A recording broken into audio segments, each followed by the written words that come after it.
अस्सलाम वालेकुम। कैसे हैं आप सब? उम्मीद है कि आप सब ठीक होंगे। आज आपको मैं एक मज़ेदार स्टोरी बना आपको थंबनेल देख के समझ आ गई होगी कि मैं क्या बताने लगी हूँ। मैं अपनी ज़िंदगी के कुछ ऐसे वाक़यात बताने लगी हूँ जो आप सुन के परेशान हो जाएंगे कि मेरी शादी कैसे हुई, क्या हालात में क्या मुझे देखने पड़े, क्या सब था। चलो शुरू करते हैं। मेरी शादी को अल्हम्दुलिल्लाह अब 1 साल हो गया है।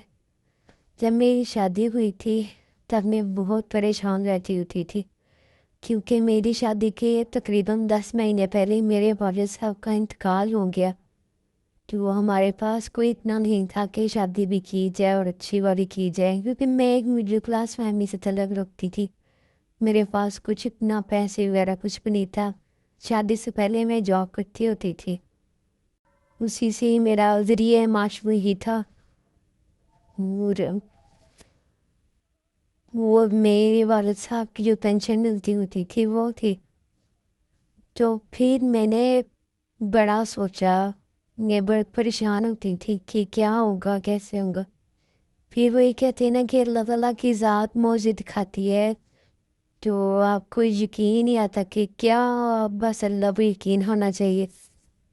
तो अल्लाह मदद करने वाला है। अल्लाह की पाक ज़ात आपकी मदद करने वाली है, आपको राह रास्त दिखाने वाली है। मैंने भी अल्लाह पे यकीन करके ना तो छोड़ दिया सब कुछ। मैंने कहा जो अल्लाह का फैसला बेहतरीन होगा।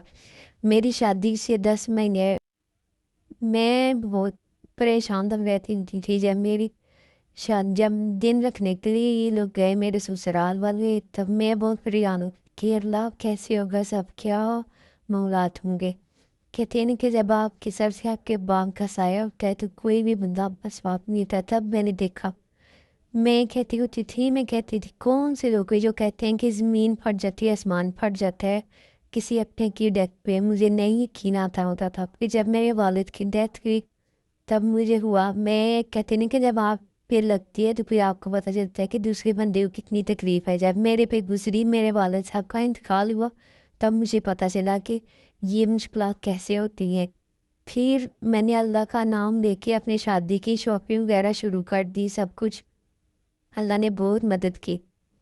किसी ने मदद की ना की, लेकिन अल्लाह ताला ने बहुत मदद की, क्योंकि आप अगर इंसानों से लगाते ना उम्मीदें, इंसान हमेशा आपको तंग करते हैं। लाइक आपकी उम्मीदें पूरा नहीं उतरते। आप अल्लाह से मांगो, अल्लाह की पाक ज़ात आपको देने वाली है, और बेशक वही देने वाली ज़ात है अल्लाह ताला की। मैंने कम यकीन के साथ यकीन करें, मैंने दुआएं मांगनी। मेरे रोना में वो लड़की थी जो नमाज नहीं पढ़ती थी, लेकिन कहते हैं ना कि जब आप अल्लाह ताला से यकीन रख के नमाज पढ़ते हो, जब अल्लाह ताला से आप मांगते हो तो आपको अल्लाह ताला अता करता है। तो मैंने नमाज पढ़नी 5 वक्त की। मैंने अल्लाह ताला से रो रो के नमाज में दुआएं मांगनी, या अल्लाह मेरे पे रहम फरमा, मेरी मदद फरमा। तेरे अलावा हमारा कोई भी आसरा नहीं है इस दुनिया में, कोई भी ऐसा नहीं है जो हमारा साथ देगा। मेरी वालदा बहुत परेशान रहती थी क्योंकि मेरी उम्र 25 साल हो गई थी और मैं रिश्ता मेरा हो गया था, शादी का नहीं बन लगे कैसे होनी है। फिर अल्लाह ताला ने ऐसे ही मौजे दिखाए और अल्हम्दुलिल्लाह बहुत अच्छे तरीके से मेरी शादी हुई। इतने अच्छे तरीके से हुई कि मेरी बड़ी बहन से भी अच्छी मेरी शादी हुई। लेकिन मैं आज तक रोती हूँ, मैं कहती हूँ शादी मेरी हो गई, लेकिन मैं बाप का साया मेरे सर से उठ गया। मुझे बाप का वो प्यार नहीं मिला जो वो लड़की अपनी शादी भी अपने बाप का प्यार लेती, तो मुझे वो नहीं मिल सका। अगर आपको मेरी वीडियो अच्छी लगी है तो मुझे बताएं। मैं अपनी शादी के बाद के हालात वाक़यात बहुत कुछ है बताने के लिए, वो मैं आपको बताएं। कमेंट ज़रूर करें और मेरी वीडियो को लाइक शेयर कर भी जाएं, चैनल को सब्सक्राइब करें और मुझे बताएं कि मैं आपको आगे अपनी ज़िंदगी के हालात को क्या बताऊं या ना बताऊं।